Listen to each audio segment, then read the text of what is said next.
Udali usiku wozizira kwambiri pomwe kudabadwa kamwana kabwino dzina yake Nthondo. Amake adakondwera kwambiri popeza Nthondo adali mwana mamuna malinga mkulu anaina omwe adali nawo adali akazi okhaokha.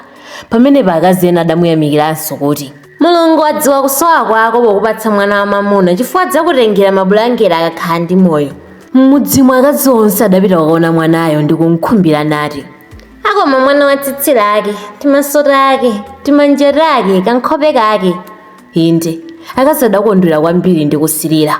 Atate ake amwanayo sanabwere komwe adapita kuja kodi. Iyayi kodi asilikali adapita nawo kuti kaya kumene aliwo angoti mwina kumudzi kukadali bwino osadziwa zimene taziona ifezi.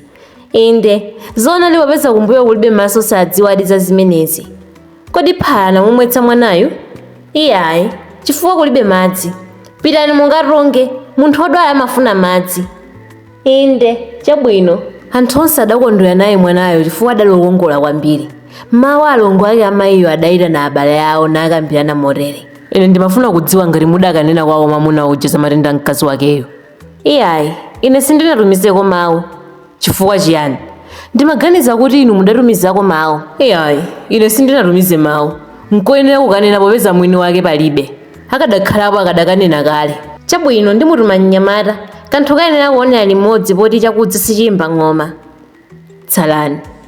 Apitani. Tsono mnyamata atatumidwa adakafika kumeneko nthawi ya madzulo anthu atatha tsopano apa kudya nsima. Anthu adamufunsa mnyamatayo motere kodi kumudzi mwakusiya bwanji? Iyayi kuli bwino pang'ono koma ku nyumbako aja adachoka panowa kuli mwana mamuna. Kodi nanga makeyo ali bwanji? Ali bwino koma amunawo palibe pamudzipo chifukwa adawatenga asilikali. Adapita nawo kuti kaya chabwino. Tsalani bwino. Tsono mayiyo adauza mwana wake wamkazi kuti uje sinja ufa tikaone matenda. Sudziwa kuti kunyumba kwa alongo ako kuli mwana wa mamuna? Kodi mwanayo mphale vulu tsuketsukeni phu musitengo ti mpaka adatsiriza napita tsiku lomwelo. Atafika adalowa mnyumba napeza makeyo aliko bwino. Adatenga mwanayo m'manja mwawo nati mwana wakomadi mchombo adatenga yani? Hede namakamba mnyumbamo. Kodi atate ake palibe?